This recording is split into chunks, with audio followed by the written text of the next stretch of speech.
வணக்கங்க. நான் சென்னிமலை கனகராஜ். வீடியோ போட்டு ரொம்ப நாள் ஆகிப்போச்சு. என்ன ரீசன்னா, இன்னைக்கு எடுத்திருக்கிற ராகத்தோடைய தேடல்னால ரொம்ப அதிகமான நாட்கள் ஆகிப்போச்சுங்க. இந்த ராகம் பார்த்தீங்கன்னா, பஹாடி ராகம்னு சொல்றக்கூடிய ராகம். இந்த பஹாடி ராகம் என்னன்னு கேட்டால் ஒரு ஹிந்துஸ்தானிய ராகம். இது பஹாடியில் ராகம் பார்த்தீங்கன்னா, ஹிந்துஸ்தானியில் ஏகப்பட்ட பஜன்ஸ் கீர்த்தனை. அஜய் சக்கரவர்த்தின்னு ஒருத்தர் இருக்கார், ஹிந்துஸ்தானிய சிங்கர். அவர் இந்த ராகத்தில் நிறையா பாடியிருக்கார். ராகத்தில் ஏன்னா நான் தேடுறதுலாம் சொல்கிறேன். விஜயலட்சுமின்னு ஒரு சிங்கர், அவங்க பிரமாதமான ஒரு ராகத்தை பாடியிருக்காங்க.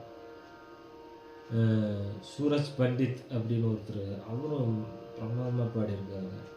இந்த மாதிரி நிறைய ஹிந்துஸ்தானி சிங்கர்ஸ் நிறையா இருக்கிறாங்க. நிறையா கருவிகள், புல்லாங்குழல், மேண்டிலின் அப்படின்னு அதிக கருவிகள் இந்த பஹாடி ராகங்களை வாசிச்சிருக்காங்க. இதில் என்ன ஒரு இவ்வளவு நாள் தேடல் அப்படின்னா, இந்த பஹாடி ராகம்னு ஒரு ராகம் நமக்குள்ளே புழங்கிட்டு இருக்குது. ஆனால் இங்கே தமிழ்நாட்டில் இல்லை, தென்னிந்தியாவில் அதிகமாக புழக்கம் இல்லை. ஆனால் ராகம் இருக்குது, நிறைய சினிமா பாட்டு இருக்கு. நான் இந்த பாட்டு தேடி எடுக்கிறப்ப பார்த்தீங்கன்னா எனக்கு ஆச்சரியம், இவ்வளோ பாடல்கள் இருக்குது. ஆனால் இந்த பஹாடி ராகம் புழக்கத்தில் இல்லை. என்ன அப்படிங்கிறது எனக்கு ஒரு பெரிய தேடலாகவே. சரி, இதை நம்ம சாதாரணமாக போடக்கூடாது, இது என்ன நல்ல ஆராய்ச்சி பண்ணணும், இது தெரிஞ்சுக்கிட்டு அதுக்கப்புறம் இது நம்மளுக்கு தெரிஞ்சது. எல்லாம் தெரிஞ்சிருச்சுன்னு யாரும் சொல்ல முடியாது இல்லையா. எனக்கு தெரிஞ்ச வரைக்கும் இதை என்னோட ஒரு சிறு ஆராய்ச்சியில் இதை தேடி எடுத்து இந்த 6 மாத காலம் 6-7 மாத காலமாக இதை அந்த ஒரு ராகத்துக்காக தேடி இருக்கு. இப்போ இந்த பாடல்கள் இத்தனை பாடல்கள் அமைஞ்ச இந்த பஹாடி ராகம் நம்ம தமிழகத்தில் அதிகமாக புழக்கத்தில் இல்லை. ஆனால் இருந்தாலும் நிறைய பேர் இந்த பஜன்ஸ் நிறைய பாடிருக்காங்க. இந்த பஜன்ஸ் மட்டும் இல்லை, தில்லானா இருக்குங்க. தில்லானா ஒரு 2-3 தில்லானாக்கு பக்கம் நான் கேட்டேன். அது வருங்காலத்தில் இந்த வீடியோ போட முடிஞ்சு அந்த தில்லானா வாசித்து நான் உங்களுக்கு போட்டுறேன். அதனால் நல்லா நிறைய தில்லானா, தீம் தனன தீம் தனன தீரனா அப்படின்னு ஒரு தில்லானா இருக்குது. இன்னொன்று நம்ம காமாட்சி அம்மன் மேலே, காஞ்சி காமாட்சி அம்மன் மேலே ஒரு தில்லானா ஒன்று இருக்குது. இது மாதிரி நிறையா இருக்குது பஹாடியில். ஆனால் இந்த ராகம் நம்ம அதிகமாக புழக்கத்தில் இல்லை. இது ஒரு ஹிந்துஸ்தானி ராகம் அப்படி நம்ம நினைக்கிறோம். ஆனால் இதுக்கு ஒரு தமிழ் ராகம் கண்டிப்பாக இருக்கணும் இல்லையா. அது என்ன ராகம்னு நான் என்னோட தேடல, இது பெரிய வித்தியாசம் ஒன்றும் இல்லை. என்னன்னு பார்த்தா இது செஞ்சுருட்டி ராகம் தமிழில். என்னப்பா அது செஞ்சுருட்டிங்கிறது, அது எப்பேற்பட்ட பாரம்பரிய ராகம். அது செஞ்சுருட்டி, அது ஒரு பெரிய பழமையான ராகம் நம்ம தமிழ் மரபில், கர்நாடக மரபில். அது பஹாடின்னு ஒரு ராகம் பாது, இது ஹிந்துஸ்தானின்னு ஒரு ராகம். இது ரெண்டையும் போட்டு குழப்பாது அப்படின்னு நிறைய பேர் எனக்கு சொன்னாங்க. ஆனால் இருந்தாலும் அதை தேடி என்னால் என்ன வித்தியாசம் பல பேர்கிட்ட கேட்டு, எனக்கு தெரிஞ்ச வடநாட்டு பாடகர்கள், எனக்கு தெரிஞ்சவங்க நல்ல சிங்கர்ஸ் நிறைய பேர் இருக்கிறாங்க. அவங்கள்ட்ட கேட்டபோது அவங்களும் இந்த டவுட்டில் தான் சொல்கிறாங்க. ஆனால் அது எனக்கு டவுட்டாக இருக்குது. இது இங்கே பிரசித்தியமான ராகம், ஆனால் தமிழ்நாட்டில் எப்படின்னு எங்களுக்கு தெரியல.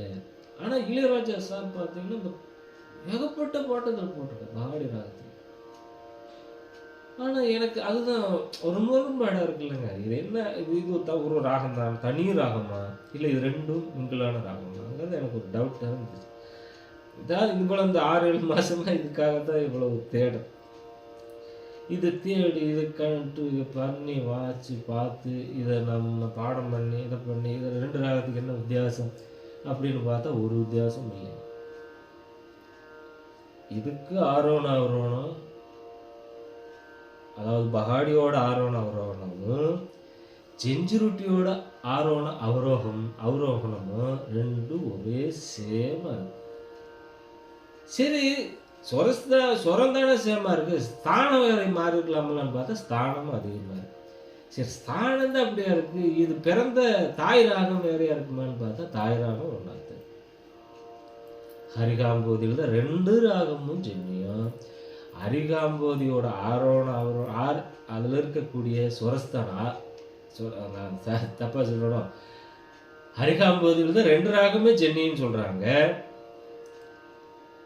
பார்த்தீங்கன்னா ஆரோணம் பார்த்தீங்கன்னா சரிமா பதசா சனிதாப மாங்கரிசா, செஞ்சுருட்டிக்குன்னு சரிமா பதசா சனிதாப மாங்கரிசா.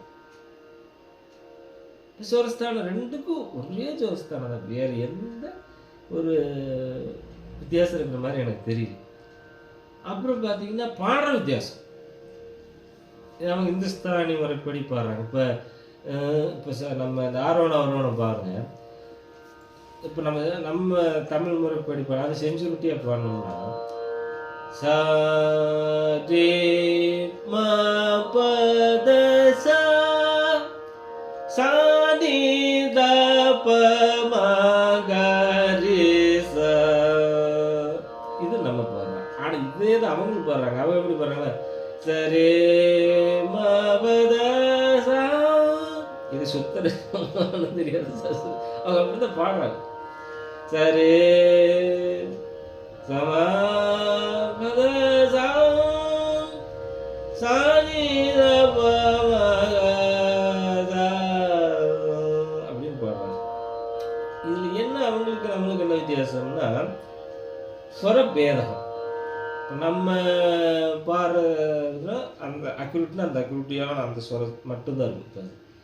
இப்போ ஹரிகாம்போதியில் சென்னோம்னா ஹரிகாம்போதியில் என்ன ஸ்வரஸ்தானம், சௌசுர ரிஷபம், சாதாரண காந்தாரம், அப்படியே வரும், சாதாரண காந்தரம் வரும். ஆனால் இங்கே சாதாரண காந்தரம் வரும், அந்தரகாந்தம். அதாவது நம்ம பாடுறது அதில் அந்தரகாந்தரம், இதில் சாதாரண காந்தாரம் வரும். சௌசுர தெய்வதம் இல்லைங்களா, இதில் சுத்த தெய்வதம் வரும். அதாவது பஹாடியில் சுத்த தெய்வதம் வரும், அது சௌசுர தெய்வம். நிசாதம் மட்டும் சின்னது இல்லையா, அரிகாம்போதினா நிசாதம் மட்டும் சின்ன நிசாதம், மித்ததெல்லாம் பெரிய ஸ்வரம். இப்போ சிலருக்கு புரியுற மாதிரி சொல்லணும்னா சா ரீ 2 மா 1 தா 2, அதே மாதிரி வரும்போது நீ 1 தா 2 பா மா 1 கா 2 ரீ 2 சா, இப்படி தான் நம்ம ஸ்வரஸ்தானங்களை பார்க்குறோம். ஆனால் செஞ்சுருட்டிக்கு இதுக்கு இது என்ன வித்தியாசம்னு எனக்கு கொஞ்சம் சொல்லணும் எல்லாரும். எனக்கு புரியல, என்னோட அறிவு கட்டின மாதிரி தேடி இருக்கேன், தேடி பார்த்துருக்கேன், அது சொல்லியிருக்கேன். இதில் சில ஏதோ ஒரு மாற்றங்கள் இருக்கலாம். அது தயவு செஞ்சு இதை பார்க்குற பெரிய வித்வான்கள் ஆராய்ச்சி இதை பார்க்க வேண்டிய ஒரு சூழல் வந்துச்சுன்னா, இதில் இதுக்கு இந்த பகாடி ராகத்துக்கும் செஞ்சுருட்டி ராகத்துக்கு என்ன வித்தியாசம், இது ஏன் தனித்தனி ராகமாக இருக்குதுங்கிறத மட்டும் எனக்கு கொஞ்சம் சொல்லுங்கள். ஆனால் என்னை பொறுத்த வரைக்கும் இது 2 ஒரு ராகம் தான், பாடுற முறைகள் தான் வேறு. ஏன்னா அவங்க ஹிந்துஸ்தானியில் பார்த்தீங்கன்னா சரே மபத சா வரும்போது என்ன பண்ணுறாங்கன்னா, ஆனால் இல்லை அவரோணத்தில் இருக்குது சானிதாப மாங்கரிசான்னு 7 சுரங்கள் இருக்குதா. இதை என்ன பண்ணுறாங்கன்னா அவங்க 7 இப்போ அவங்க பாடும்போது பார்த்தீங்கன்னா 12 சுரம் வர்ற மாதிரி பண்ணுவாங்க. புரியல தானே, சரே மபத சானி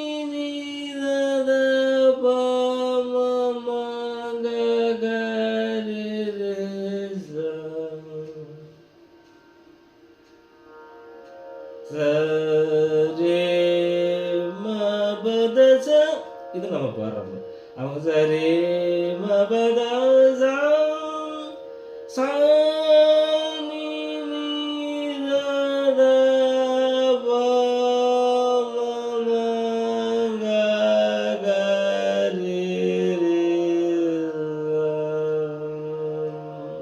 2 ஸ்வரம்னா பெரிய நிசாதம் வரும், சின்ன நிசாதம் வரும், பெரிய தெய்வதம் வரும், சின்ன தெய்வதம் வரும், பெரிய மத்தியமம் வரும், சின்ன மத்தியமம் வரும், பெரிய காந்தாரம் வரும், சின்ன காந்தாரம் வரும், ரிஷபம் பெரிய ரிஷபம், சின்ன ரிஷபம்.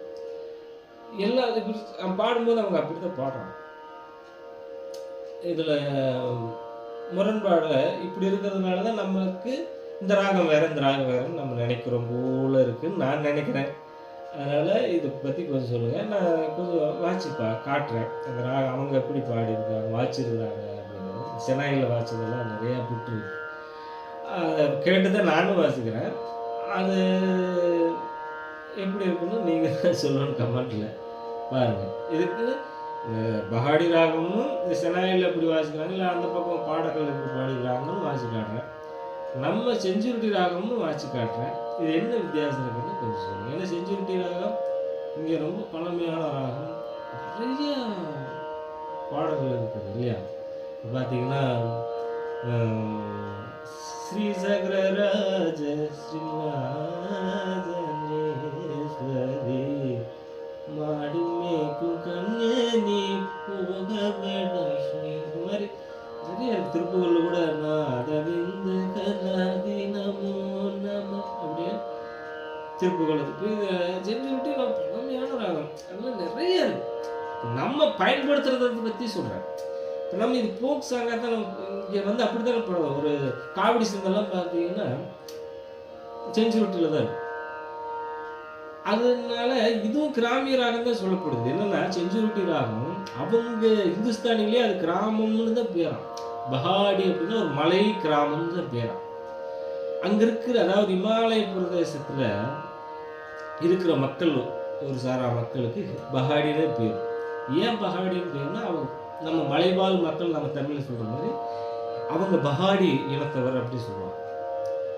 அப்போ இந்த அவங்களும் இந்த கிராமிய ராகமாக தான் பயன்படுத்துகிறாங்க. நம்மளும் அது மாதிரி தான் பயன்படுத்துகிறோம். காவடி சிந்து இதெல்லாம் பார்த்தீங்கன்னா ஏகப்பட்ட காவடி சிந்தெல்லாம் செஞ்சு விட்டு. இப்போ நம்மளும் இதை ஒரு கிராமிய ஒரு மலங்கள் ராகமாக தான் வச்சுருக்கோம். அதனால் எனக்கு இதோட பெரிய வித்தியாசமாக தெரியலன்னு நான் நினைக்கிறேன். இருந்தாலும் நீங்கள் சொல்லுங்கள், நான் வாட்சி காட்டேன்.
நம்ம செஞ்சுருட்டி வாசிப்போமே.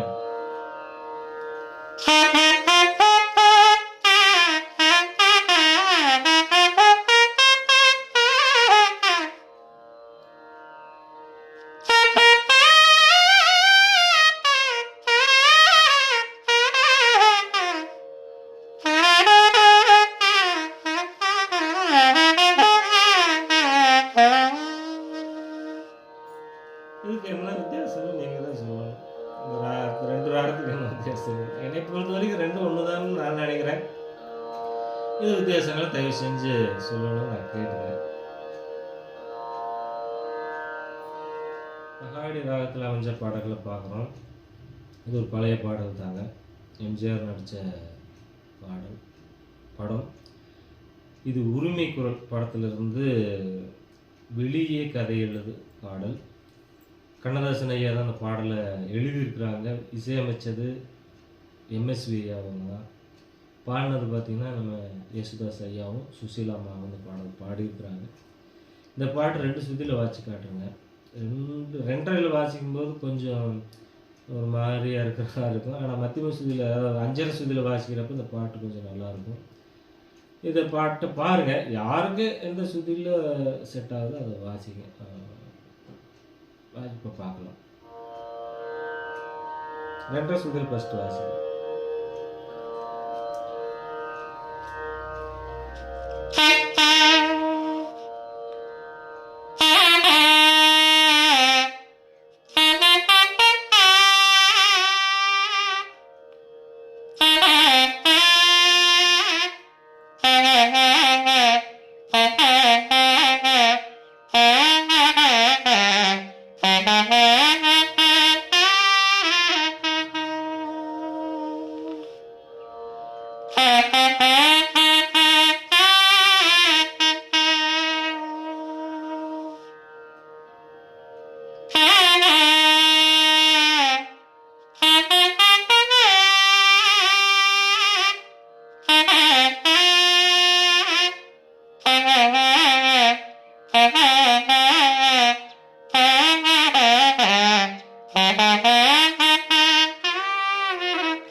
இது 2.5 சுதி.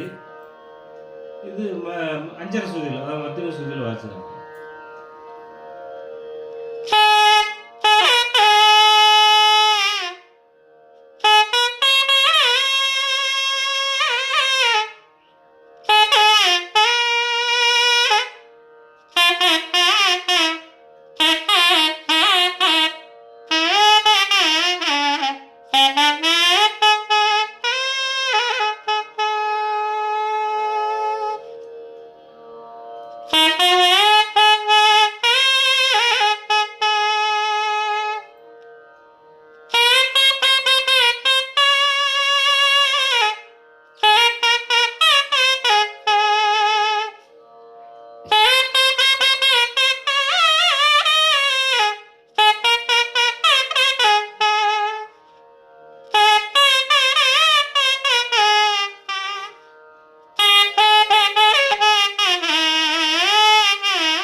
முதல் பாகம். 2வது பாடலை பார்க்க போகிறோம். இது விஜயகாந்த் சார் நடித்த படங்க. பாட்டுக்கு ஒரு தலைவன் படத்திலிருந்து நினைத்தது யாரோ நீதானேங்கிற பாடல். இது பார்த்திங்கன்னா ஐயா இளையராஜா ஐயா தான் அந்த பாடல் இயற்றிருக்கிறாங்க. இந்த பாட்டை கங்கை அமரன் ஐயா தான் அந்த பாடலை எழுதியிருக்கிறாங்க. மனோவும் சிக்கி அம்மா, பழைய பாடல் பாடுவாங்களா அவங்க, ஜிக்கி அம்மா அவங்க இணைஞ்சு பாடின இந்த பாட்டை பார்க்கலப்ப.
அமைஞ்ச பாடலை பார்த்துட்டு வரோம். இது முதல் பாகம். 3வது பாடலை பார்க்க போகிறோம். இது பார்த்தீங்கன்னா கடலோர கவிதைகள் படத்திலிருந்து போகுதே போகுதே என் பைங்கிலி வானிலைங்கிற பாடல். இது இளையராஜா ஐயா தான் மியூசிக் பண்ணிக்கிறாங்க. வைரமுத்து ஐயா பாடலை எழுதியிருக்கிறாங்க. மனோ இந்த பாடல் பார்த்தீங்கன்னா எஸ்பிபி ஐயாவும் ஜானகி அம்மாவும் இந்த பாடல் பாடியிருக்கிறாங்க. இந்த பாட்டை 2 சுத்தியில் வாசிக்கிறேன். பல்லவி மட்டும் 2ஆம் சுத்தியில் வாசிக்கிறேன். மித்ததெல்லாம் 5ஆம் சுத்தியில் வாசிக்கிறேன். ஏன்னா டைமிங் கொஞ்சம் ரொம்ப அதிகமாக போய்ட்டு எடுத்த வீடியோ, அதனால் 2ஆம் சுத்தியில் பல்லவி மட்டும் வாசிக்கிறேன். அப்புறம் மத்தியம சுத்தியில் பல்லவி அனுபல்லவி வாசிக்கிறேன். பாருங்கள் எது செட்டப் ஆகுதோ அதில் நீங்கள் கொஞ்சம் பார்த்துங்க. ஏன்னா வீடியோ லென்த்தாக போகுது, அதுக்காக.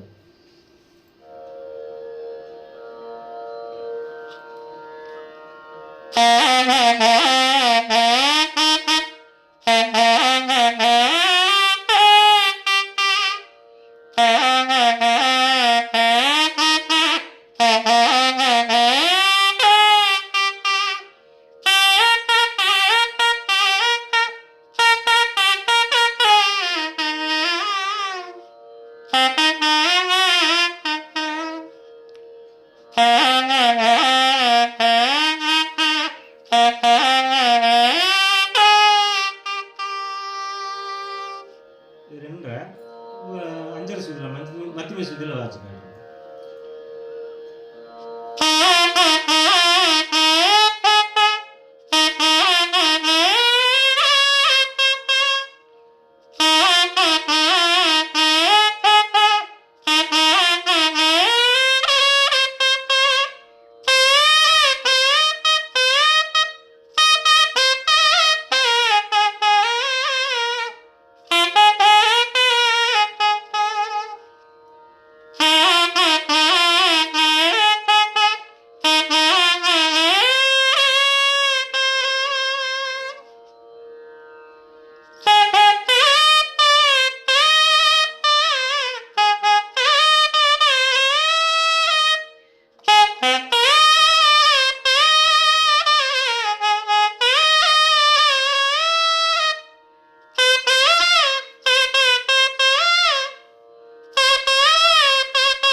இது முதல் பாகம்.